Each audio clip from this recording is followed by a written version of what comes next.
একজন ব্যক্তি প্রচন্ড রকম আবেদ, প্রচুর ইবাদত করে। আপনারা জানেন ইবলিসও কিন্তু আবেদ ছিল, ইবলিস কিন্তু প্রচুর ইবাদত করেছে। এখন ওই ব্যক্তির একজন বন্ধু ছিল, এটা বনু ইসরাঈলের ঘটনা। তো সেই বন্ধু পাপী ছিল, বিভিন্ন কবিরা গুনাহ করত। আর এই আবেদ ব্যক্তি বারবার তাকে নসিহত করত, গুনাহ ছেড়ে দাও, তুমি পাপ করছো, গুনাহ ছেড়ে দাও। তখন সেই ব্যক্তি যে পাপ করছে সে বলতো যে আল্লাহ কি তোমাকে আমার রক্ষক বানিয়েছেন? আল্লাহ কি তোমাকে আমার উপর দারোগা বানিয়েছেন? আমাকে আল্লাহর হাতে ছেড়ে দাও, আমাকে নসিহত করতে শোনা। একদিন এই আবেদ ব্যক্তি তার বন্ধুকে একটা জঘন্য পাপ করতে দেখলো, এমন একটা পাপ যেটা দেখে তার মনে ধারণা আসলো এটা চরম জঘন্য একটা কাজ।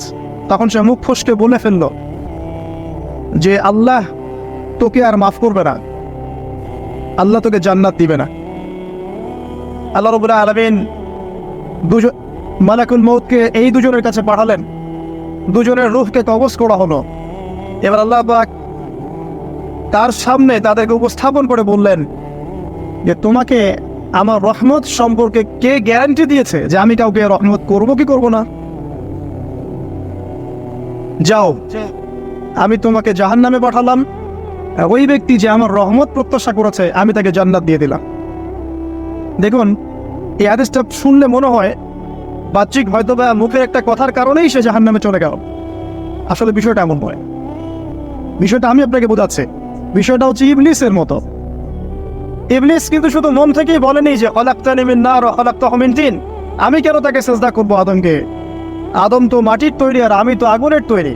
এটা ইবলিসের শুধু মৌখিক স্টেটমেন্ট ছিল না, কারণ কি ছিল? আবা ওয়াস্তাকবার, সে উদ্ধত হয়েছিল, অহংকার প্রদর্শন করেছিল। ভিতর থেকে ইন্টারনালি সে অহংকারী ছিল, সে আন্ডারএস্টিমেট করে কথাটা বলেছে, শুধু মৌখিকভাবে বলে নাই। কিন্তু ঠিক এই ব্যক্তির ঘটনা এমনই, সে মন থেকে অহংকারী হয়ে উঠেছিল, যদিও বা সে আবেদ ছিল।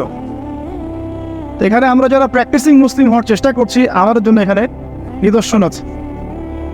অথচ নামাজ পড়েই ভেবে বসবেন না যে অনেক কিছু করে ফেলছে, এক চিল্লা দিয়ে মনে করে ফেলবেন না যে দিনের জন্য অনেক কিছু করে ফেলছে। একটা হজ করেছেন, ওমরা করেছেন, সিয়াম রেখেছেন, দিনের জন্য দান সৎকার করেছেন, একটা মাদ্রাসা মসজিদ করেছেন, ভেবে বসবেন না আপনি সব অনেক কিছু করে ফেলেছেন এবং অন্যরা সব কক্রোচ তেলা পোকা, ওরা জাহান্নামে যাবে এমনটা মনে করবেন।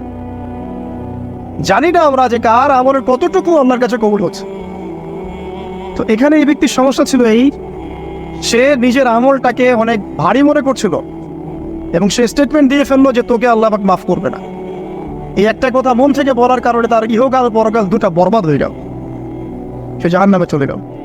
ঠিক আরেক ব্যক্তির ঘটনা আছে এমন, এগুলো সবগুলো রেফারেন্স আছে। এক ব্যক্তি প্রচুর ইবাদত করত, আল্লাহ পাক তার ইবাদত করার জন্যে পাহাড়ের চূড়ায় একটা সুন্দর ব্যবস্থাও করে দিয়েছিলেন। সেখানে ডালিম গাছ হতো, ঝর্ণা আসতো, খাবারের কোনো অভাব নাই। হাদিসে এসেছে 500 বছর সে ইবাদত করেছে। কত বছর? কিয়ামতের মাঠে এই ব্যক্তির অবস্থা এমন হবে, তাকে জান্নাতে প্রবেশ করানোর জন্য নিয়ে যেতে বলা হবে যাও আমার রহমতে জান্নাতে চলে যাও। আল্লাহ পাক তাকে এই কথাটা বলবেন, কিন্তু এই ব্যক্তি বলবে আমার আমলের কারণে আল্লাহ পাক বলবেন আমার রহমতে জান্নাতে চলে যাও। ব্যক্তি বলবে আমার আমলের কারণে। আল্লাহ রাব্বুল আলামিন তখন তাকে দেওয়া সমস্ত নেয়ামতগুলোকে এক পাল্লায় করবেন আর তার সমস্ত আমলকে আরেক পাল্লায় করবেন। তারপর দেখা যাবে আল্লাহর সমস্ত নেয়ামত তার একটা চোখের সমান হয় নাই। কথা কি বুঝতে পারছেন?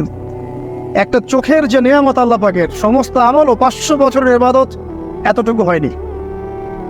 তারপর তাকে বলা হবে ওকে জাহান্নামে নিয়ে যাও। এবার জাহান্নামে যাওয়ার সময় সে বলবে আল্লাহ তোমার রহমতে আমাকে মাফ করে দাও।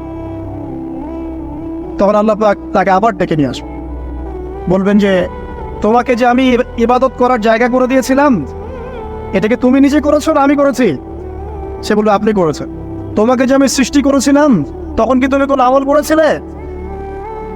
বলবে না। তাহলে তোমাকে যে সৃষ্টি করেছি আমি, এটা কি তোমার আমলের কারণে? না। তোমাকে সারা দুনিয়াতে এত নেয়ামত দিয়েছি, এটা কি তোমার আমলের কারণে? সে বলবে না। তখন তাকে জান্নাতে প্রবেশ করানো হবে। কিয়ামতের মাঠে এমন অনেক ঘটনা ঘটবে যেটা আমাদের চিন্তার বাইরে। আরেকজন ব্যক্তিকে ডেকে আনা হবে, যে ব্যক্তি একটা দুটা নয় বরং 100টা খুন করেছে, সে 99 জন মানুষকে হত্যা করার পর ফতোয়া খুঁজে বেড়াচ্ছিল যে আমার তওবা কবুল হবে কিনা। একজন আবেদের কাছে গিয়েছে। আবেদ আর আলেম কিন্তু এক জিনিস না। আবেদ মানে যে প্রচুর ইবাদত করে, তার জ্ঞান কম, সে শুধু জানে কিভাবে ইবাদত করতে হয়। আলেম হচ্ছে সে যে শরীয়তের গভীর জ্ঞান জানে, আবার ইবাদতও করে। আবার যারা জ্ঞান আছে আমল নাই, সেও কিন্তু প্রকৃত আলেম না। প্রচুর জ্ঞান আছে কিন্তু জ্ঞান অনুযায়ী আমল করে না, সেও কিন্তু প্রকৃত আলেম নন। এবার আসেন, তো এই আবেদের কাছে গিয়ে সে বলছে আমার কি ক্ষমা হবে, আমি 99টা খুন করেছি। সে বলল তোমার আবার ক্ষমা, তোমার ক্ষমা নাই। তখন এই ব্যক্তি এই আবেদকে হত্যা করে 100টা খুন পূর্ণ করলো, ওকেও সে মেরে ফেলছে।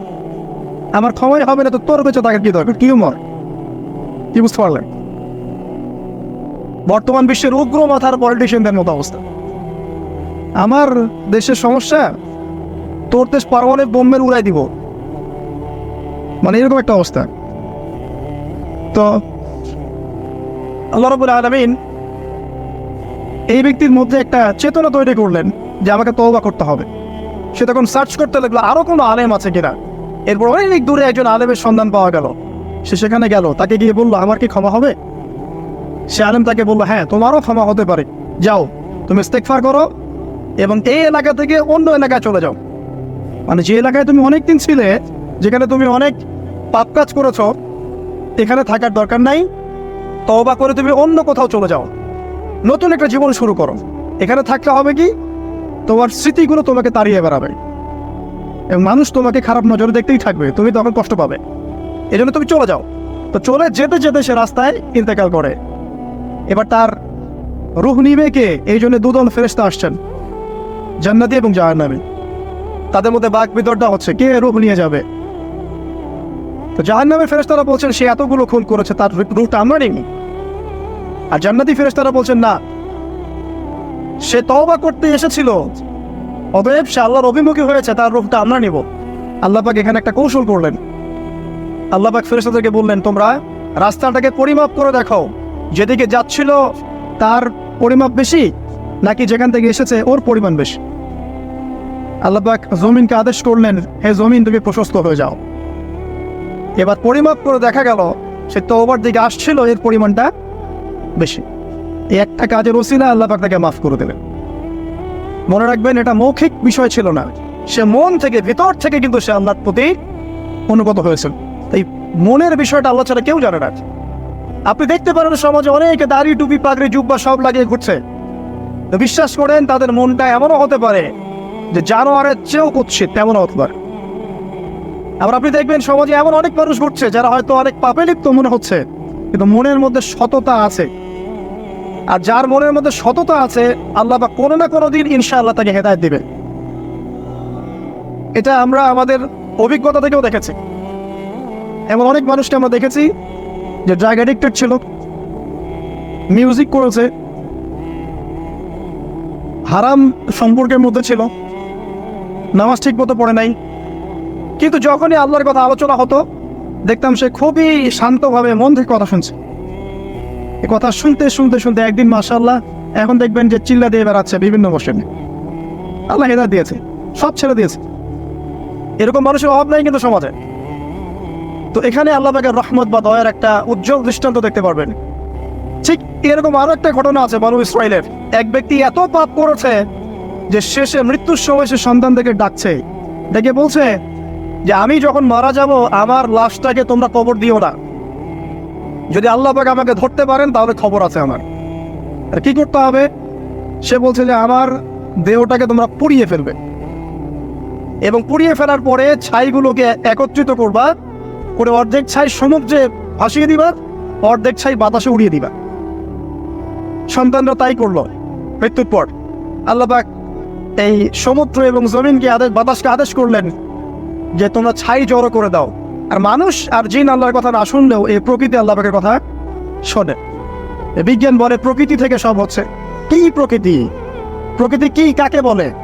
মানুষকে আল্লাহর ইবাদতকে বাদ দিয়ে প্রকৃতি পূজায় নিয়ে গেছে। এই পুরো প্রকৃতি আর মহাবিশ্ব এক আল্লাহর ইবাদত করে। কে সৃষ্টি করলো প্রকৃতি? প্রাকৃতিকভাবে হয়েছে সবকিছু বলে, আল্লাহ থেকে হয়েছে বলা যাবে না, বলে আপনি মৌলবাদী হয়ে যাবেন। আল্লাহ শব্দ ইউজ করলে আপনি মৌলবাদী হয়ে যাবেন। ধর্মতাত্ত্বিক শব্দগুলোকে আস্তে আস্তে উঠিয়ে দেওয়া হয়েছে। দেখবেন যুক্তি, বিজ্ঞান, দার্শনিক শব্দগুলোকে আনা হয়েছে। এটা টেকনিক্যালি করা হয়েছে। কোন সেকুলার মিডিয়াতে আপনি দেখবেন না ইনশাআল্লাহ বলছে। ইনশাআল্লাহ প্রমাণ করবে যে আপনি আস্তিক না নাস্তিক। তো প্রকৃতিকে আল্লাহ পাক আদেশ করলেন, এই সমুদ্র ছাই জড়ো করো, এই বাতাস ছাই জড়ো করো। তারা ছাই জড়ো করে দিল। এই ব্যক্তিকে বলা হচ্ছে তুমি জীবিত করে, আল্লাহ পাক বলছেন তুমি যে এই কাজটা করেছিলে, লিমা ফাআলতা হাযা, তুমি এই কাজটা কেন করেছো? তখন এই ব্যক্তি উত্তর দিচ্ছে, মিন খাশিয়াতিকা ইয়া রাব্বি ওয়া আনতা আলাম। হে আল্লাহ, আমি আমার বুঝে যা এসেছে আপনার ভয়েই আমি এই কাজটা করেছি, আর আপনি খুব ভালো করেই জানেন যে আমি আপনার ভয়ে করেছি নাকি অন্য কোনো কারণে করেছি। মানে আপনি আমার মনের কথা জানেন। আল্লাহ পাক তাকে মাফ করে দিলেন। আপনাদেরকে আমি সেই ব্যভিচারী মহিলার কথাও মনে করাই, যে ছিল একজন প্রস্টিটিউট মহিলা, পতিতা, যেটা আমরা বলি সমাজের ভাষায়। যদি এখন নতুন শব্দ এসেছে সেক্স ওয়ার্কার বা যৌনকর্মী, এবং এগুলোকে আমরা এখন প্রমোট করছি। আমরা এখন অশ্লীলতাকে প্রমোট করছি। এই কথা বলতে আমাদের বুক কাঁপা উচিত নয় যে আমরা এখন অশ্লীলতাকে প্রমোট করছি। আমরা এখন কাপড় খোলার সংস্কৃতি থেকে যাচ্ছি। যে কাপড় খুলে দিয়েছিল ইবলিস, ইবলিস আমাদের বাবা মার কাপড় জান্নাতে খুলে দিয়েছিল। এটা কি জানেন? ফল খাওয়ার পরে এই ফল খেতে কে প্রলুব্ধ করেছে? ইবলিস। গাছের কাছে গিয়ে ফল ভক্ষণ করার পর সর্বপ্রথম আমাদের পিতামাতার গা থেকে কাপড় খুলে পড়ে গেছে। আমাদের পিতামাতাকে মহাবিশ্বে নগ্ন করে দিয়েছে ইবলিস, আর তার অনুসারীরা এই জমিনে আদম সন্তানদেরকে নগ্ন করছে এখন। অতএব এই যে একটা ট্রেন্ড এখন চলছে, দেখবেন হারাম রিলেশনশিপকে মিডিয়ার মধ্য দিয়ে প্রমোট করা হচ্ছে মনে হয় একটা স্বাভাবিক বিষয়। কোনো বিষয়ই না এটা, যে কেউ জেনাই করতে পারে। জেনা পর্ন খুব নর্মাল। হালাল ভাবে যদি আপনি বিয়ে শাদী করতে যান তখন সমস্যা হচ্ছে। হালাল ভাবে যদি আপনি বিয়ে করতে যান তখন সমস্যা হচ্ছে। হারাম ভাবে আপনি যা ইচ্ছা তাই করতে পারেন, সমাজে কেউ কিছু বলছে না। এখন বলছে এগুলো স্বাধীনতা। সুবহানাল্লাহ, কোন স্বাধীনতা? স্বাধীনতা বলে কোনো শব্দ নাই মহাবিশ্বে। এই পুরো বিশ্বের সমস্ত মানুষ আল্লাহর অধীনে পরাধীন। এই বিশ্বে যত মানুষ বসবাস করছে এখন, এটা কেউই স্বাধীন নয়। না কেউ স্বাধীন ছিল, না আছে, না থাকবে। সবাই আল্লাহ পাকের দাসত্বের অধীনে পরাধীন। স্বাধীন সেই এই পৃথিবীতে যে ব্যক্তি শয়তানের তাবেদারি করে, ও নফসের তাবেদারি করে, ও তো স্বাধীন, যা ইচ্ছা তাই করতে পারে। এই যে অশ্লীলতার প্রমোটিংটা চলছে, এটাকে পারিবারিকভাবে বন্ধ করতে হবে। আল্লাহ পাক আমাদেরকে বোঝার তৌফিক দান করুন। এগুলো যত বাড়বে সমাজে মহামারী আসবে। দেখে নিয়ে মহামারী আসবে, দুর্ভিক্ষ আসবে, সমাজে এমন সব রোগ ব্যাধির জন্ম হবে যেগুলো নামও শোনে নাই মানুষ কখন, এবং সামনে ভূমিধস অপেক্ষা করছে। এগুলো আসবে। যাই হোক, ওই মহিলা, যে ব্যক্তি একজন যৌনকর্মী ছিল, বা যেটা আমরা বলি ব্যভিচারিণী মহিলা ছিল, একটা কুকুরকে দেখেছে সে পানি পান করার জন্য তৃষ্ণার্ত। সে এটাতে মায়া করে, দয়া করে তার মোজাটাকে নামিয়ে এই কূপ থেকে পানি উঠিয়ে কুকুরকে পান করিয়েছে। এই একটা কাজের বদৌলতে আল্লাহ রাব্বুল আলামিন এই ব্যভিচারী মহিলাকে মাফ করে জান্নাত দিয়ে দিয়েছে। হাদিসে এটাও এসেছে, নবী সাল্লাল্লাহু আলাইহি ওয়াসাল্লাম বলেছেন, ইরহামু মান ফিল আরদ, তোমরা সবাই জমিনবাসীর প্রতি রহম করো। জমিনে মুসলিমই থাকতে হবে, তাদের প্রতি রহম করতে হবে এমন নয়, জমিনবাসী যারাই আছে সবার প্রতি রহম করো, জাতি, ধর্ম, বর্ণ নির্বিশেষে। এমনকি পশু পাখির প্রতিও দয়া করো। ইরহামু মান ফিল আরদ, জমিনে যারা আছে সবার প্রতি রহম করো। ইরহামুকুম মান ফিস সামা, যিনি আসমানে আছেন তিনি তোমাদের প্রতি রহম করবেন ইনশাআল্লাহ। ইসলাম এই কথাগুলো বলেছে 1400 বছর আগে। আজকের এই বিশ্বে, সো-কল্ড এই মডার্ন বিশ্বে, যেখানে মানুষের রক্তের কোনো দাম নাই, সেখানে ইসলাম পশু পাখির অধিকার নিয়ে কথা বলেছে 1400 বছর আগে। কাদেরকে কি শেখাতে আসেন? কোরআন এবং সুন্নাহর বাইরে অভ্রান্ত সত্যের কোনো উৎস আছে? এখানে যা আছে তাই চূড়ান্ত। মানতে চাইলে মানেন, না মানতে চাইলে জাহান্নামে যান। কেউ তো বাধ্য করছে না। লাকুম দীনুকুম ওয়ালিয়া দিন। যখন মুসলিম কান্ট্রির বেশিরভাগ মানুষই নামাজি হবে, ইনশাআল্লাহ আল্লাহর জমিনে আল্লাহর দিন প্রতিষ্ঠা হয়ে যাবে ইনশাআল্লাহ। আমরা যদি নামাজ আদায় না করি দিন কি প্রতিষ্ঠা হবে ভাই? আমরা তো আমাদের দেহের উপরেই দিনটা প্রতিষ্ঠা করতে পারলাম না। পরিবারে করব কিভাবে, সমাজে কিভাবে করব, আর বিশ্বে কিভাবে করব? তবে আলোচনার একটা উদ্দেশ্য বলে দিয়ে থাকি, আগেই বলে দেই, ইসলাম দিয়ে পৃথিবী শুরু হয়েছে, নবী দিয়ে সভ্যতা শুরু হয়েছে, ইসলাম দিয়েই পৃথিবী শেষ হবে, নবী দিয়েই সভ্যতা শেষ হবে ইনশাআল্লাহ। শুরু হয়েছে আদম আলাইহিস সালামকে দিয়ে এবং শেষ হবে ইনশাআল্লাহ তাআলা নবী ঈসা আলাইহিস সালামকে দিয়ে। এই কথাটা মাথায় রাখবেন। ইহুদিরা অপেক্ষা করে বসে আছে। কিসের অপেক্ষায় বসে আছে? সব ইহুদিরা অবশ্য, যারা জালেম, জায়নিস্ট, বদ, এরা অপেক্ষা করে বসে আছে যে শেষ জামানায় তাদের একজন মাসিহ আসবে। কি আসবে? মাসিহ মানে ত্রাণকর্তা, উদ্ধারকর্তা। যেই মাসিহ আসলে পরে তারা সারা বিশ্বটাকে শাসন করবে এই জেরুজালেম থেকে। কোন জায়গা থেকে? নাম শুনছে? কোন দিকে এটা? ইসরায়েল। আচ্ছা, ইসরায়েলের না, এটা ফিলিস্তিনের। কার? এই জায়গার মালিক কে? এই জায়গার মালিক আমরা। এটা আমাদের জায়গা। 3টা মসজিদ আপনি সফর করবেন সোয়াবের আশায়, তার সবচেয়ে শ্রেষ্ঠ মসজিদ হারাম মানে মক্কায় 1 রাকাত নামাজ পড়বেন, 1 লক্ষ রাকাত নামাজের সওয়াব হবে ইনশাআল্লাহ। 2 নাম্বার মদিনা, 1 রাকাত নামাজ পড়বেন, 1000 রাকাত নামাজের নেকি হবে ইনশাআল্লাহ। 3 নাম্বার কি? এই যে আকসা, আমরা তো ভুলেই গেছি। আকসা আমাদের, আকসা কাদের? তারা দখল করে নিয়েছে। আচ্ছা, দখল করেছে আমাদের কারণেই, আমাদের দুর্বলতার কারণে। কিন্তু এই ভোগ দখল চূড়ান্ত হবে না, কারণ তারা অপেক্ষা করছে একজন মাসিহের জন্য, যেই মাসিহ আসলে পরে তারা জেরুজালেম থেকে বিশ্ব শাসন করবে। এখন কিন্তু বিশ্বের বড় বড় ডিপার্টমেন্টগুলো ওরা শাসন করে। খেয়াল করেছেন কি? আপনি যে প্রযুক্তি ব্যবহার করেন এইগুলোর চাবিকাঠি ওদের হাতে। আপনি যে অর্থনৈতিক সিস্টেমটা ফলো করেন, ব্যাংকিং সিস্টেমগুলোর কথাই বলছি, এর মূল সূত্র কিন্তু ওদের হাতে, সুতা ওদের হাতে লাটাই।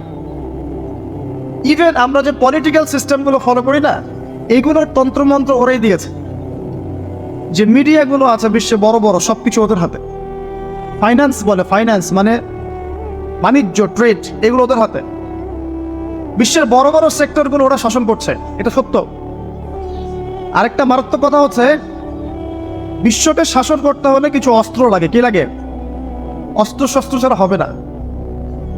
একটা দেশের সাথে একটা দেশের মনে করেন খারাপ সম্পর্ক, এখন একটা দেশের কাছে আছে দাকুরাল, আরেকটার কাছে আছে পারমাণবিক অস্ত্র। কে জিতবে? যার কাছে যত ভারী অস্ত্র আছে, শক্তিশালী, তার দাপট তত বেশি। এইসব বড় বড় মারণাস্ত্রগুলো, যেগুলোকে আমরা বলি নিউক্লিয়ার ওয়েপেন্স অথবা বলি থার্মোনিউক্লিয়ার ওয়েপেন্স, এগুলো ওদের হাতে। মাসিহ আসলে পরে তারা বিশ্ব শাসন করবে, এটা ওদের যে তালমুদ এই গ্রন্থের মধ্যে লেখা আছে। এবং তারা মনে করে যে এই দাজ্জালই হচ্ছে মাসিহ, তারা মনে করে।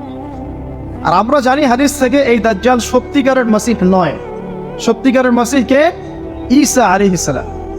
আল্লাহ পাক ঈসা আলাইহিস সালামের হাতে এই মিথ্যা মাসিহকে মেরে ফেলবেন প্যালেস্টাইনের বাবেলুদ নামক জায়গায়। কোন জায়গা? বাবেলুদ, হাদিসে বর্ণিত আছে। এবং তাকে মারার পরে নবী ঈসা আলাইহিস সালাম সেখান থেকে পুরো বিশ্বে আবারও ইসলামিক একটা খিলাফা কায়েম করবেন ইনশাআল্লাহ তাআলা। এটা হচ্ছে ইসলামের গন্তব্য, এটা হবেই। পৃথিবীর যত পরাশক্তিগুলো আছে এরা সবাই যদি ঐক্যবদ্ধ হয়ে যায় এবং এই ভবিষ্যৎবাণীটাকে মুছে ফেলতে চায়, কোশ্চিনকালেও সফল হবে না ইনশাআল্লাহ। কারণ এটা বলেছেন কে? স্বয়ং আল্লাহ এবং তার রাসূল মুহাম্মদ সাল্লাল্লাহু আলাইহি ওয়াসাল্লাম। এটা আমাদের গন্তব্য, এটা সুসংবাদ দিয়ে শুরু করলাম। এখন আল্লাহ পাক আমাদেরকে বলছেন, হে মুমিনরা, তোমরা আল্লাহকে ভয় কর। ইমানদার কারা বোঝাতে গিয়ে হাদিসে জিবরিল আসছে। জিবরাইল আলাইহিস সালাম এসেছেন, জিজ্ঞাসা করছেন ইসলাম কাকে বলে। নবীজি বলছেন আগে কালিমা, তারপরে সালাত। তো সালাতের কথা বলতে গিয়ে ওখানে চলে গিয়েছিলাম। আমরা যদি ইসলামের বিজয় দেখতে চাই তাহলে সবাইকে 5 ওয়াক্ত নামাজ পড়তে হবে। রাজি আছেন তো? আজকে থেকে 5 ওয়াক্ত নামাজ ছাড়বেন। স্পেশালি যুবক ভাই যারা আছো, তোমাদের তারুণ্য আছে, রক্তের উদ্যম আছে, তোমরা চাইলে অনেক কিছুই করতে পারো। অনেক বার্ধক্যে উপনীত হওয়া মানুষ নামাজ পড়তে চায় কিন্তু করতে পারে না। তরুণদের কাছে আল্লাহ পাক সুযোগ দিয়েছে। আর ইসলামের বিরোধী শক্তি যারা আছে তারা খুব ভালো করেই জানে কিন্তু যে ইসলামের বিজয়ে সবচেয়ে বড় ভূমিকা রাখতে পারে তরুণ সমাজ, যুবক সমাজ, যুব সমাজ, তরুণ প্রজন্ম।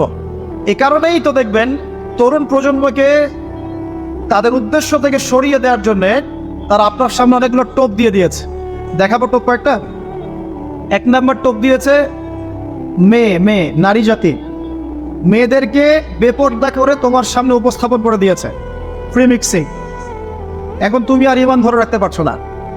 এটা পরিকল্পিত ছিল, কারণ আল্লাহ পাক বলছেন যুজ্জিনা লিন-নাস হুব্বুশ শাহাওয়াতি মিনান নিসা। মানুষের জন্য সবচেয়ে যে আকর্ষণীয় বিষয়গুলো তার মধ্যে 1 নম্বর হচ্ছে মহিলা, মানে মেয়ে, নারী জাতি। এটা আমাদের কাছে সবচেয়ে আকর্ষণীয়। আল্লাহ পাকের সবচেয়ে সুন্দর সৃষ্টিকে মানুষ না, মানুষের মধ্যে আল্লাহ পাকের সবচেয়ে শ্রেষ্ঠ সৃষ্টিকে নারী জাতি। আল্লাহ পাক তাদেরকে সুন্দর করে সৃষ্টি করেছেন, তাই নয় কি? এই কারণে পুরুষদের সবচেয়ে আকর্ষণের জায়গা কোনটা? নারী জাতি। এই কারণে মেয়েদেরকে বেপর্দা করে তোমার সামনে ছেড়ে দেওয়া হয়েছে। জেনা বেড়েছে, ব্যভিচার বেড়েছে, ফ্রি মিক্সিং বেড়েছে, ধর্ষণ বেড়েছে, এই যে হারাম প্রেমের সম্পর্কগুলো বেড়েছে। যুবকেরা তাদের জীবনের উদ্দেশ্য ভুলে গেছে। আমার কথা কি বুঝতে পারছেন? আচ্ছা, এটা 1 নম্বর। 2, মাদক। যুবকদের সামনে মাদকের সহজলভ্যতা। চাইলেই হাত বাড়ালেই মাদক, হাত বাড়ালেই ইয়াবা, হাত বাড়ালেই ফেন্সিডিল, হাত বাড়ালেই হেরোইন, তাই না? কথা ঠিক না বেটে? যদি কেউ চায় যে আমি আজকে রাত্রে মাদক খাবো, সে পারবে, হাত বাড়ালেই পারবে। এখনকার সমাজ এমন, যদি কেউ চায় যে আজকের রাত্রে আমি পতিতালয়ে গিয়ে রাত কাটাবো, সে পারবে। 500 টাকা 1000 টাকার বিনিময়ে মানুষ এখন জেনা করতে পারে, পারবে? 5 টাকা 10 টাকা 50 100 টাকা দিয়ে মানুষ এখন ইয়াবা কিনে খেতে পারে। আর যারা সীমান্তবর্তী অঞ্চলে আছেন তারাও ভালো জানেন আমার কথা কতটুকু সত্য কতটুকু মিথ্যা। যুবকদের সামনে মাদক এমনি দেওয়া হয় নাই। উদ্দেশ্য কি? তোমার দ্বারা ইসলামের বিজয় সম্ভব ছিল। মাদক সেবন করাই তোমাকে সরাই দিয়েছে ওই রাস্তা থেকে। কথা বুঝতে পারছো? খুব সতর্ক। 3 নম্বর, জুয়া।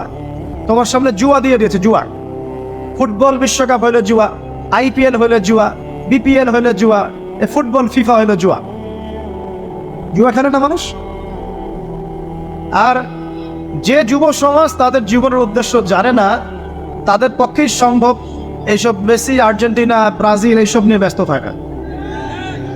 যারা নিজেদের জীবনের উদ্দেশ্য জানে তাদের জন্য কোশ্চিনকালেও এখানে সময় নষ্ট করা সম্ভব না। দুনিয়ার জীবনটা কি খেলতামাশা? দুনিয়ার জীবনটা কি খেলতামাশার জন্যে? আল্লাহ পাক যে হায়াতটা দিয়েছেন, ধরেন 50, 60 বা 100 বছর, এই হায়াতটা কে দিয়েছেন? এই সময়টার মালিক কে? তাহলে আল্লাহ যদি সময়ের মালিক হয়, আমি কেন সময় 1 ঘন্টা অপচয় করবো ওখানে বসে বসে? এই সময়টাকে আমার নাকি? সময়টা আমার বাপের নাকি? সময়টা কার? আল্লাহর দেওয়ার সময় আমি টিভি সেটের সামনে বসে বসে 1.5 ঘন্টা নষ্ট করে ফেললাম। খেললো 2টা দল, তালিবা আছে আমি, মাশাআল্লাহ।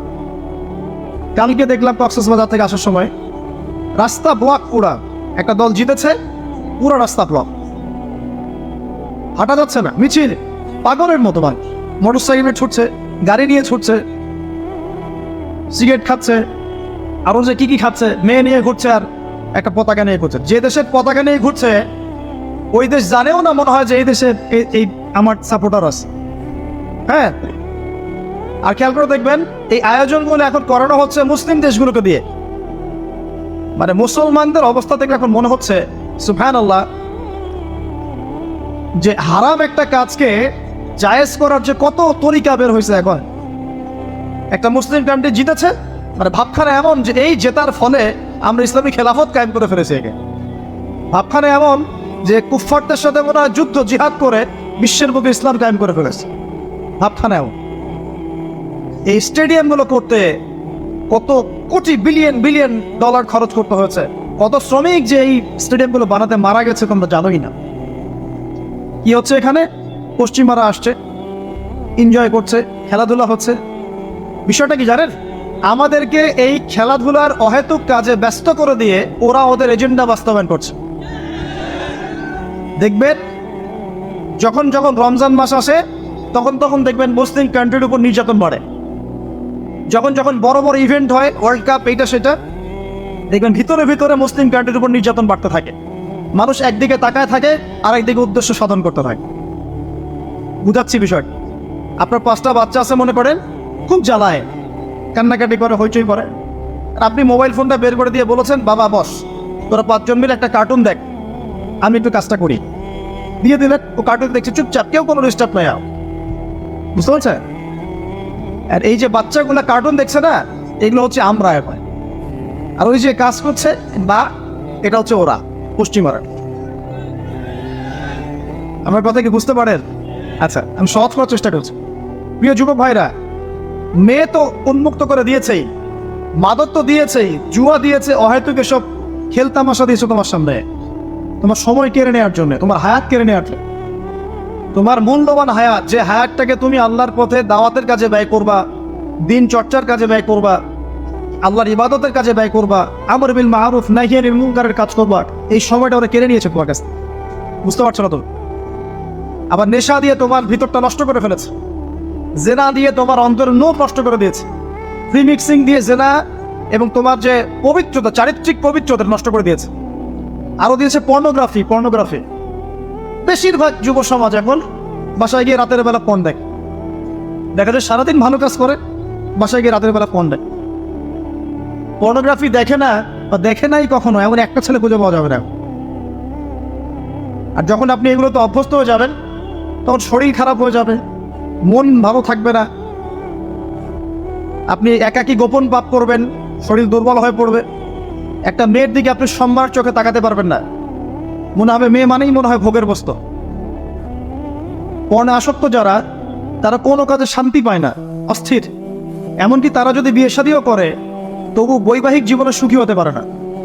কেন জানে? নিজের শক্তি ক্ষমতাগুলো আগেই নষ্ট করে ফেলেছে। এবং অনেকগুলো মেয়ে যখন আপনি দেখবেন নগ্ন, তখন আপনার স্ত্রীকে আপনার কাছে সুন্দর মনে হবে না, মনে হবে এই মেয়ের চেয়ে মনে হয় ওই মেয়েটা সুন্দর, এর চেয়ে মনে হয় ওইটা সুন্দর। আর মেয়ের প্রতি সম্মান তো থাকবেই না, মেয়েকে মনে হবে একটা ভোগের বস্তু। যত বেশি পর্নোগ্রাফি বেড়েছে, তত ধর্ষণ বেড়েছে। দেখেছেন? পর্ন যত বেড়েছে, ধর্ষণ তত বেড়েছে। এমনকি ছোট ছোট বাচ্চারা পর্যন্ত রেহাই পাচ্ছে না। দেখেন না, ছোট ছোট বাচ্চা, 5 বছর 10 বছরের বাচ্চারা, মেয়ে বাচ্চাদের কথা বলছি, এদেরকেও ধর্ষণ করা হচ্ছে। যাদের ঘরে কন্যা সন্তান আছে, তারা খুবই এখন বিপর্যয়ের মধ্যে আছেন আপনারা, আমরা।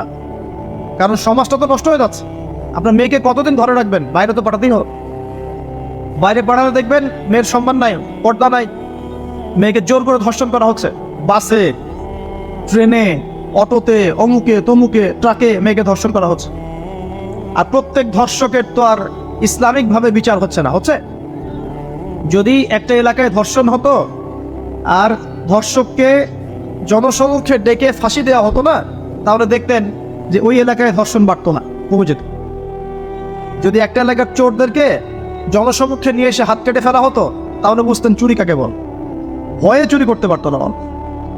আর ভাগ্য ভালো যে এই নিয়মগুলো এখন নাই। কেন ভাগ্য ভালো বললাম?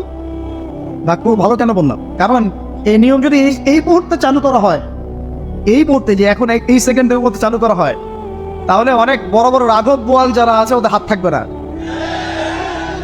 বুঝতে পারছেন না? কেউ চুরি করে সিসকা চোর বলি আমরা, না কি বলেন আপনার? ছিচকা চোর বলে। কেউ আছে চুরি করে, পুকুর চুরি করে।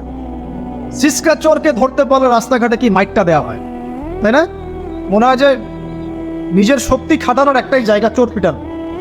মসজিদে যদি মসজিদে যদি একটা চোর ধরা পড়ে, কি মাইকটা মারে, খুঁটির সাথে বেঁধে একদম জুতা স্যান্ডেল দিয়ে। আর সামনে যে পুকুর চুরি করে বসে আছে, কিছুই করতে পারত। কি কথা মিথ্যা করা বলছে? যদি একটা মুসলিম রাষ্ট্রের মধ্যে দুর্নীতি না থাকতো না, মুসলিম রাষ্ট্র বিশ্বকে নেতৃত্ব দিত ইনশাআল্লাহ। যদি কোনো মুসলিম রাষ্ট্রের মধ্যে দুর্নীতিটা না থাকতো না, তাহলে দেখতেন ওই রাষ্ট্র অবশ্যই বিশ্বকে নেতৃত্ব দিত ইনশাআল্লাহ। এমন অনেক অমুসলিম রাষ্ট্র আছে যেগুলো অমুসলিম হওয়া সত্ত্বেও ওদের মধ্যে কোনো দুর্নীতি নাই, জানেন? আল্লাহ পাক আমাদের সবাইকে পরিপূর্ণ মুসলমান হওয়ার তৌফিক দান করুন। দেখেন, আল্লাহ পাক বলেছেন, উদখুলু ফিস সিলমি কাফা, তোমরা পরিপূর্ণরূপে ইসলামে প্রবেশ করো। এখন আমি যদি নামাজও পড়ি, আবার ঘুষও খাই, এদিকে রোজাও রাখি, আবার সুদও খাই, আবার এদিকে আমি হজমরাও করি, অন্যের সম্পদ আত্মসাৎ করি, মাপে কম্ম দেই, মজুদদারি করি ইত্যাদি, আমি কি পরিপূর্ণ মুসলিম? আমি কি উদখুলু ফিস-সিলমি কাফার উপর আমল করতে পেরেছি? আর আল্লাহ পাক এখানে বলছেন ওয়ালা তামুতুন্না ইল্লা ওয়া আনতুম মুসলিমুন, পরিপূর্ণ মুসলমান না হয়ে তোমরা মৃত্যুবরণই করিও না। করলেই সমস্যা। পরিপূর্ণ মুসলমান না হয়ে মারা গেলেই সমস্যা। কি সমস্যা? ওই যে আল্লাহ পাক বলবেন মান রব্বুক, বলবে লা আদরি, আমি তো জানি না, কারণ পরিপূর্ণ মুসলমান হয়নি তো, আল্লাহর সাথে শিরক করেছে। আল্লাহ পাক বলবেন মা দীনুক, বলবে লা আদরি, আমি জানি না। মা দীনুক উত্তর কেমন করে দিতে পারবে? ইসলামের কিছু অংশ মানে, কিছু অংশ মানে না। ইসলামের কিছু অংশ মানে, নামাজ, রোজা, হজ, যাকাত, তাসবিহ, তাহলিল সবই মানে, কিন্তু সুদ ছাড়তে হবে, ঘুষ ছাড়তে হবে, জেনা করা যাবে না, মদ খাওয়া যাবে না, দুর্নীতি করা যাবে না, মানে না। তাহলে মা দীনুক কি উত্তর দিবে? মান নবিয়ুক, কে নবী? উত্তর কিভাবে সম্ভব? নবীর সুন্নতি তো নাই গায়ের উপরে, চেহারায় নাই, কাপড়ে নাই, চলাফেরায় নাই, ওঠা বসায় নাই, ইবাদতে থাকলেও অর্থনীতির মধ্যে নাই, অর্থনীতির মধ্যে থাকলেও সংস্কৃতির মধ্যে নাই, সংস্কৃতিতে থাকলেও সমাজে নাই। নবীর সুন্নত কি খালি ঘরে তসবিহ টেপার মধ্যে? মানে আমরা খালি সুবহানাল্লাহ পড়বো, এটাই সুন্নত? দাড়ি ছেড়ে দিব, এটাই খালি সুন্নত? টাকটার উপরে কাপড় পরবো, এটাই কি খালি সুন্নত? সমাজের মধ্যে সুন্নত নাই, অর্থনীতির মধ্যে সুন্নত নাই, ব্যবসা বাণিজ্যের সুন্নত নাই, চাকরি বাকরির সুন্নত নাই, পরিবারের সুন্নত নাই, সংস্কৃতির মধ্যে সুন্নত নাই, আর রাষ্ট্রের কথা বললাম না, ওটা বাদ দেয়, ওটা এই যুগে সম্ভব না। ইল্লা মাশাআল্লাহ, যদি আল্লাহ পাক না চান। ওইদিকে আমি কথাই বলতে চাচ্ছি না, আমি সমাজ পর্যন্তই আছি, আর এর উপর যাচ্ছি না। তো প্রিয় ভাইয়েরা, যুবক ভাইদের কথা বলে আমি সামনে যাব। 1 নাম্বার কি বলেছি, তোমরা সতর্ক থাকবে মেয়ে থেকে। কি থেকে? মেয়ে থেকে 100 হাত দূরে, 100 হাত। মানে আমি বলি, পরামর্শ দেই, আমি তোমাদের ভাইয়ের মতো, ছোট হই আর বড় হই। আর আমাকে এইসব আল্লামা সাহেব এইসব বড় দরকার নাই, আমি একদম তালেবে ইলম। এখানে বড় বড় অনেক আলেম ওলামায়ে কেরাম আছেন, আমি খুব বিব্রত বোধ করছি কথা বল। আমি জানি যে হকপন্থী ওলামায়ে কেরাম যারা, তারা আমাদের মতো অনলাইনেও আসেন না, এই ফেসবুক ইউটিউবে ভিডিও পাবেন না, এমনও আলেম বাংলাদেশে আছেন জানেন, যারা বহু আলেম তৈরি করছেন, মাদ্রাসা খেদমত করছেন। তো তাদের সামনে আমাদেরকে যখন এইভাবে টাইটেল দেন, লজ্জা লাগে, বিব্রত বোধ করি। শেখার কোনো শেষ নাই। আমি একসময় মনে করতাম যে, আমি যখন ইন্টারমিডিয়েটের পর থেকে চর্চা করা শুরু করছি, অনার্স মাস্টার্স পর্যন্ত, মনে করছি যে হ্যাঁ, মনে হয় ইসলাম সম্পর্কে ভালোই জানছি। তারপর যখন কওমি আলেমদের কাছে পড়তে শুরু করলাম, বলি এগুলো ভিতরের কথা, খোলামেলা বলি, গল্প করছি আপনাদের সাথে, রাগ করছেন নাকি? তখন বুঝলাম যে বিগত 5-7 বছরে তো আমি কিছু পড়াশোনা করছি বলে মনে হচ্ছে না। যেমন একটা হাদিস শো করে বললাম যে, ওস্তাদ, এই যে আল্লাহ রাসূল সাল্লাল্লাহু আলাইহি ওয়াসাল্লাম বলেছেন যে একজন মুমিন ব্যক্তি আর একজন মুমিন ব্যক্তির আয়না স্বরূপ। কি স্বরূপ? আয়না স্বরূপ। তো আমি যদি অনলাইনে কোনো ভাইয়ের ভুল ধরিয়ে দেই সমালোচনার মাধ্যমে, তাহলে কি আমি হাদিসের উপর আমল করলাম না? তখন অবস্থা মিটিমিটি হাসছেন, বলছেন যে তোমার তো টুকটাক অ্যারাবিক গ্রামারের বেস ভালোই, তোমার কি মনে হয়? আমি বললাম যে আমার কাছে তো এটাই মনে হচ্ছে যে আমি যদি সমালোচনা করি, আমি তো এই আমর বিল মারুফ নাহি আনিল মুনকারের কাজই করলাম। তো তিনি বলছেন আসলে এই হাদিসের ব্যাখ্যা এমন নয়। কেমন ব্যাখ্যা? তুমি কি খেয়াল করো নাই? আমাকে বলছে, তুমি কি খেয়াল করো নাই, তুমি যখন আয়নার সামনে গিয়ে দাঁড়াও, তখন আয়না কিন্তু তোমার সাথে কথা বলে না, আয়না নীরব থাকে, স্থির থাকে, কিন্তু তোমার দোষ ত্রুটি কোথায় আয়না কিন্তু দেখিয়ে দেয়। মনে করেন, বোঝাচ্ছি, মনে করেন আপনার গাল কেটে গেছে, আপনি আয়নার সামনে দাঁড়িয়েছেন, আয়না কিন্তু আপনাকে বলে দিবে না এই যে তোমার গাল কাটা, এই ছেলে তোমার গাল কাটা, হ্যাঁ এই মেয়ে, এই ছেলে তোমার এই সমস্যা ওই সমস্যা, বলবে? চুপচাপ থাকবে, আয়না দেখিয়ে দিবে আপনার ভুলটা কোথায়। তো তিনি আমাকে হাদিসের ব্যাখ্যা শেখাচ্ছেন, বলছেন যে একজন মুমিন ভাই যদি কোনো ভুলের উপর থাকে, তুমি সঠিকটা আমল করে ওর সামনে দাঁড়িয়ে দেখিয়ে দিবে যেটা সঠিক। তো বুঝলাম, যতদিন যাচ্ছে আমি বুঝতে পারছি যে আসলে এই জ্ঞানের সমুদ্র যে কত গভীর, 100 বছর হায়াত দিলেও মনে হয় শেষ করতে পারবো না। তো প্রিয় যুব ভাইরা, নসিহত করছি, সেটা হচ্ছে যে দিনের জ্ঞান অর্জন করতে হবে। জ্ঞান অর্জনের কোনো বিকল্প নাই। আর জ্ঞান অর্জনের জন্য শুধুমাত্র ফেসবুক ইউটিউব যথেষ্ট নয়, এগুলো কনস্ট্রাকটিভ কোনো মাধ্যম নয়, বরং ফিতনা ছড়াবে এগুলো কিন্তু বেশিরভাগ ক্ষেত্রে ফিতনাই ছড়াচ্ছে। আপনার কাছে মনে হচ্ছে হয়তো যে অনেক কিছু লাইভ হচ্ছে, আমরা পাচ্ছি, হ্যাঁ অনলাইনের মাধ্যমে জানছি, হ্যাঁ ঠিক আছে, স্বীকার করি ভালো আছে, কিন্তু মন্দটা অনেক বেশি। এর মধ্য দিয়ে আলেমে আলেমে বিভক্তি হয়ে গেছে, এর মধ্য দিয়ে একে অপরের সাথে আমাদের সম্পর্ক নষ্ট হয়ে যাচ্ছে, গীবত, তহমত, সমালোচনা, কাদা ছড়াছড়ি সংস্কৃতি বাড়ছে, ঐক্য বিনষ্ট হচ্ছে, অনেক সমস্যা হচ্ছে। আর এগুলো কনস্ট্রাকটিভ সিলেবাস নয়। সিলেবাস আপনাকে ওলামায়ে কেরামের কাছে এসে জানতে হবে। আমি বলছি 1 নাম্বার কোরআন থাকবে, আপনাদের জেনারেলদের জন্য বলছি, কারণ আপনাদের জন্য এটা এত সহজ হবে না। মাদ্রাসা যারা পড়া শুরু করেছেন ছোটবেলা থেকে তাদের জন্য সহজ, আপনাদের জন্য এত সহজ নয়। সিলেবাসগুলো জেনে রাখেন।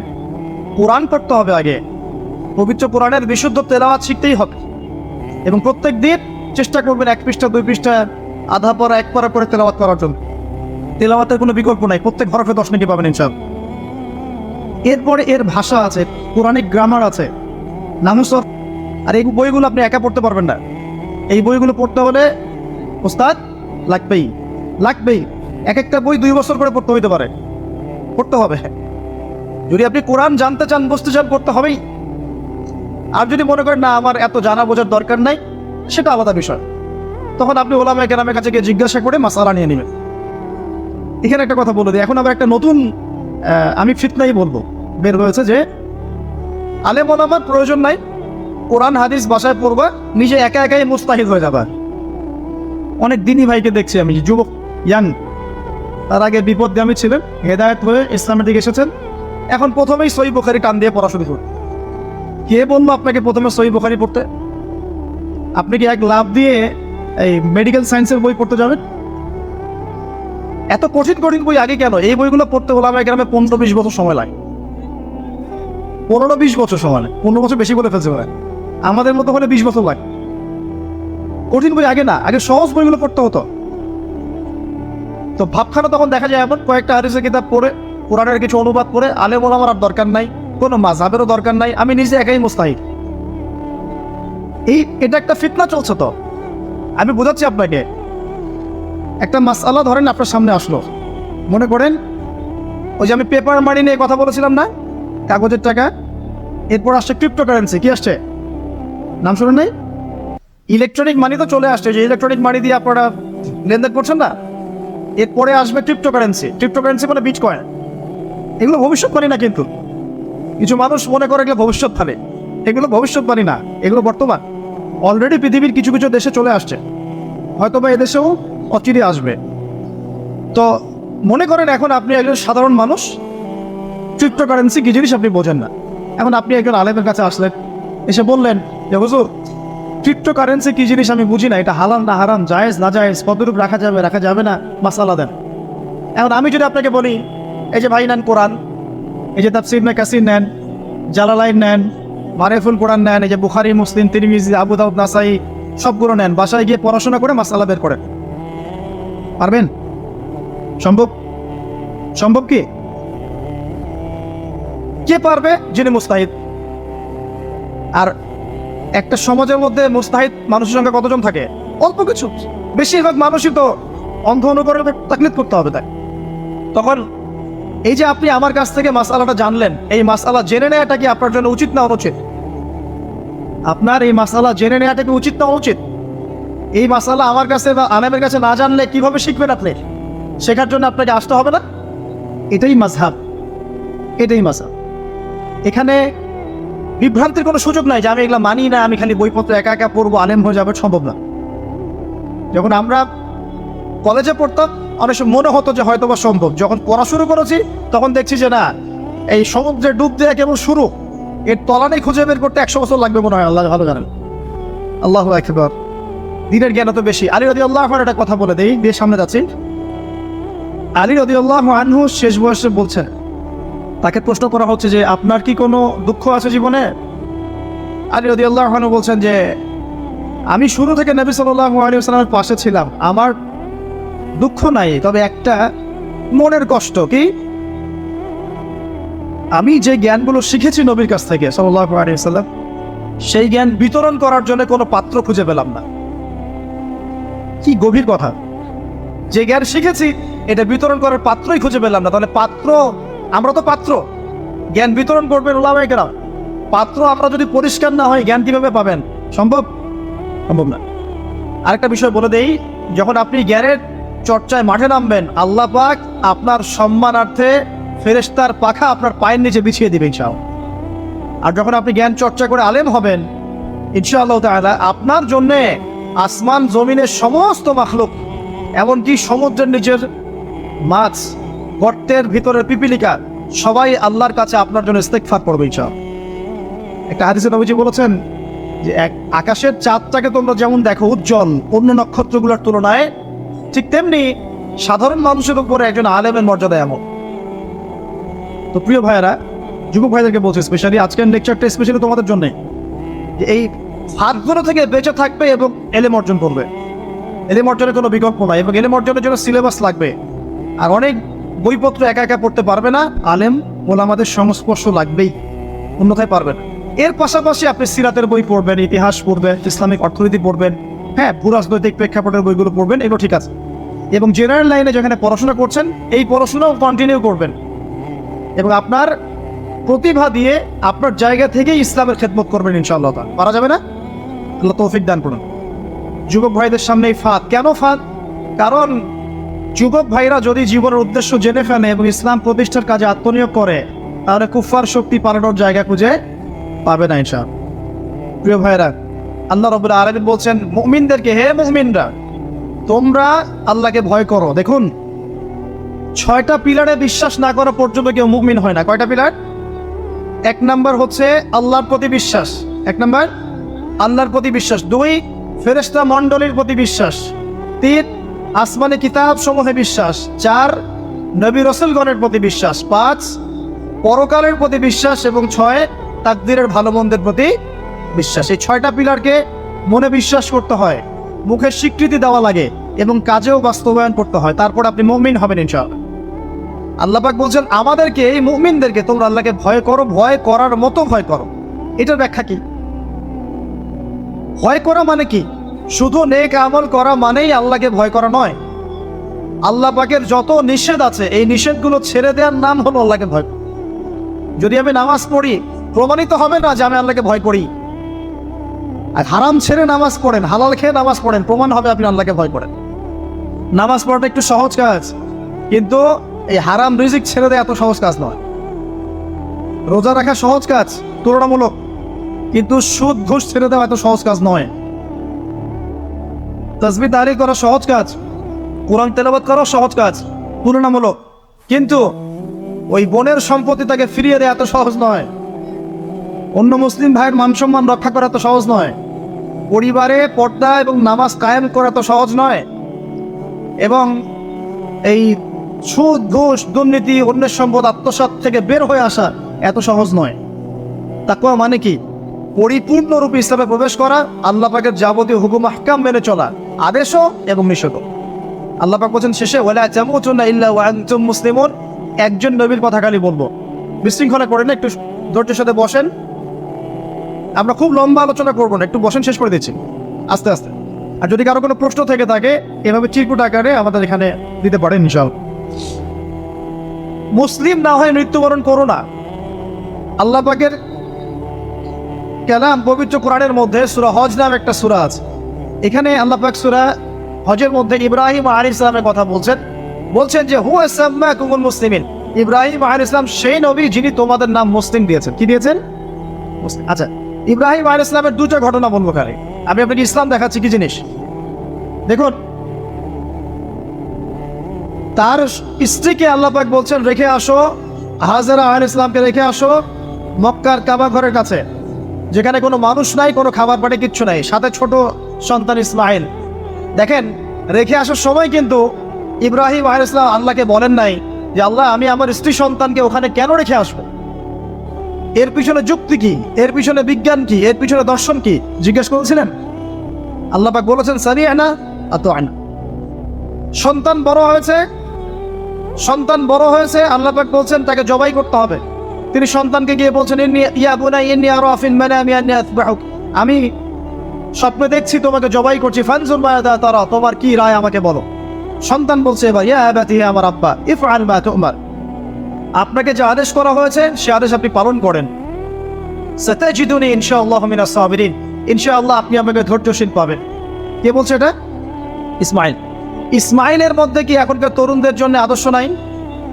যে বয়সে ইসমাইল আলাইহিস সালাম বলছেন, আব্বা আমাকে জবাই করে দেন, কোনো সমস্যা নাই, ইনশাআল্লাহ আপনি আমাকে ধৈর্যশীল পাবেন, ওই বয়সের আমাদের তরুণ প্রজন্ম, টিকটক প্রজন্ম, ওই বয়সে আমাদের তরুণ প্রজন্ম যে কিশোর গাইনে যোগ দিয়েছে, জেনা করেছে, মাদক খাচ্ছে, জুয়া খেলছে, এই যে জার্সি গাইতে ঘুরে বেড়াচ্ছে। দেখেন এই ওয়াজে আসার সময় দেখলাম যে কিছু ছেলে দাঁড়িয়ে আছে ওখানে, কি হচ্ছে ওখানে দাঁড়ায়, বক্তা এখন আসে নাই, সিগারেটের প্যাকেট থেকে সিগারেট বের করে টান দিচ্ছে ওখানে।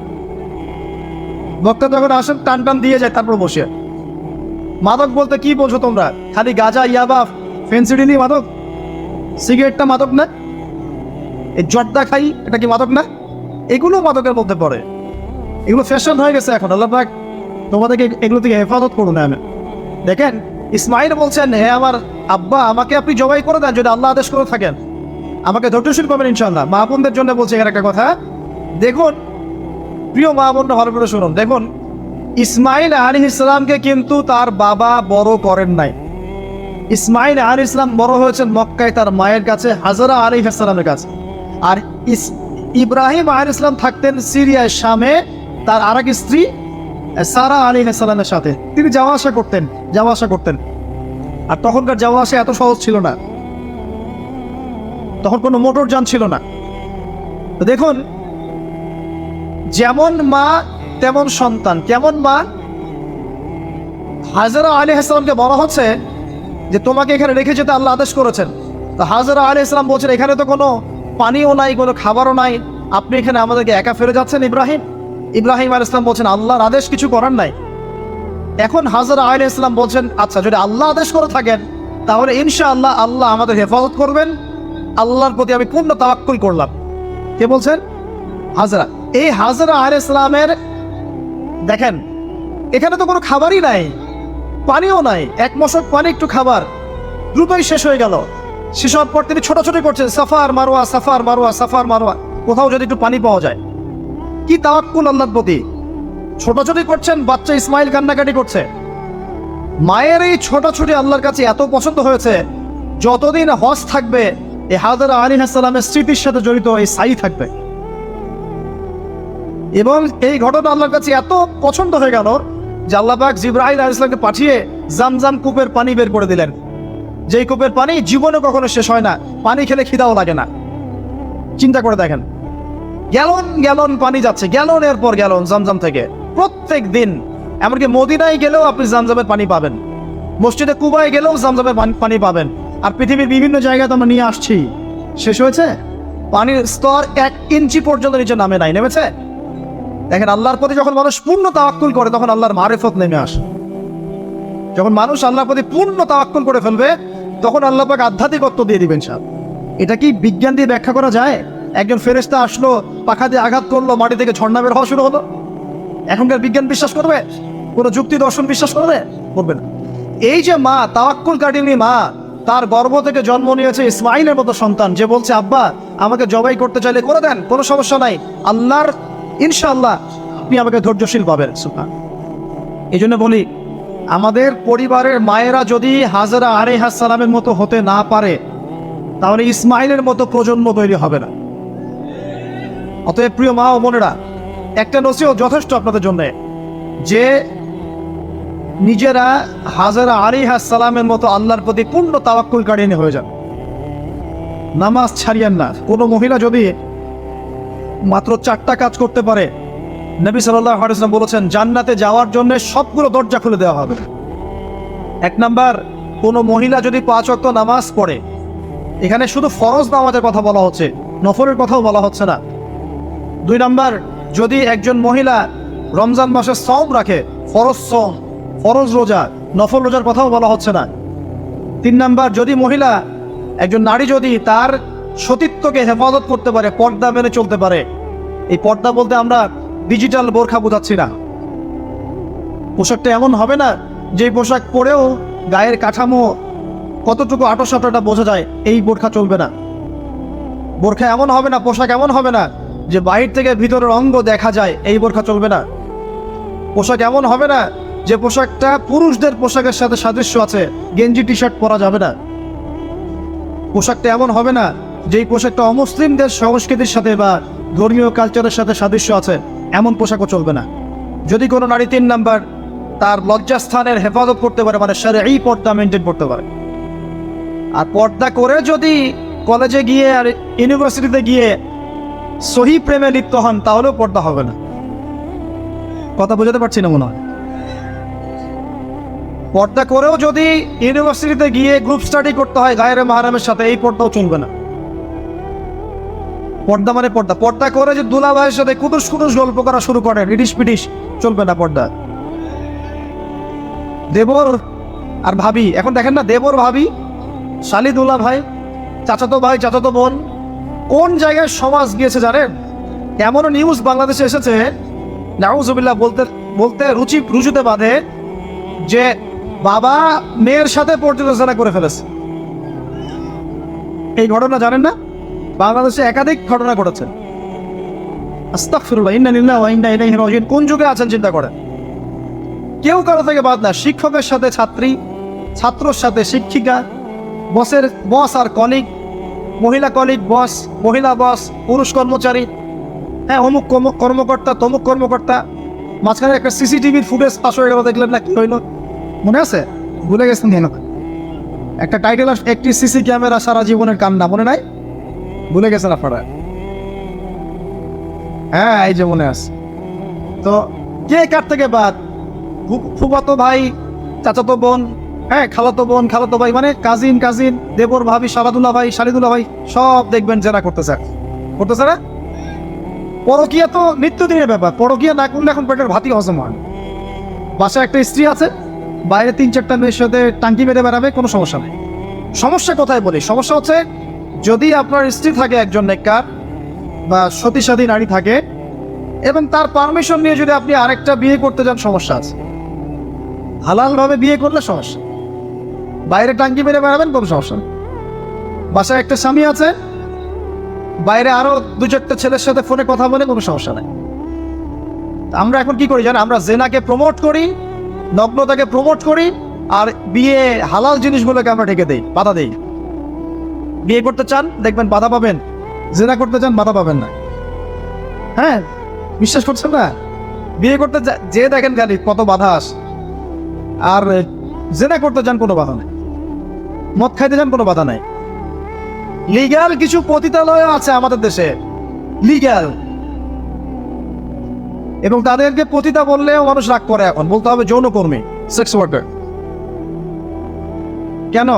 তাদের যদি এতই সম্মান দেওয়ার ইচ্ছা থাকে আমাদের, আমরা কি ওদেরকে হালাল কোনো কর্মসংস্থান দিয়ে এই পাপের পথ থেকে ফেরাতে পারি না?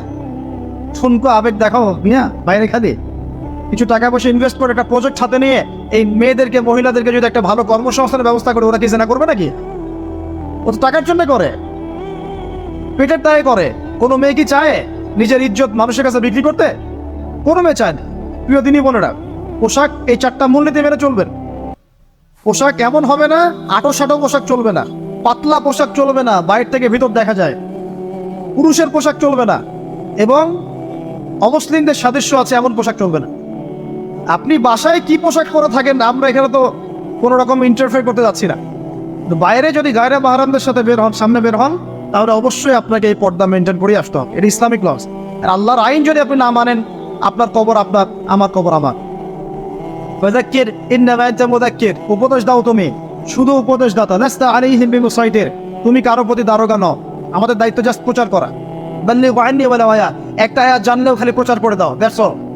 ফাযাক্কির ইন নাফাআতিয যিকরা, তুমি উপদেশ দাও যদি উপদেশ কোনো কাজে আসে। প্রিয় ভাইয়েরা, বন্ধুদের কথা বলতে এখানে এসেছিলাম। একটা মেয়ে 4টা কাজ করলে জান্নাতে চলে যাবে ইনশাআল্লাহ। 5 ওয়াক্ত নামাজ, ফরজ নামাজ, 2 রমজান মাসের সওম, 3 নাম্বার লজ্জাস্থানের হেফাজত, 4 নাম্বার স্বামীর আনুগত্য। স্বামীর কি দেখেন, ফ্যামিলিস্ট মেয়েরা বলবে স্বামীর দাসত্ব। দাসত্ব আনুগত্য এক জিনিস নয়, মনে থাকবে।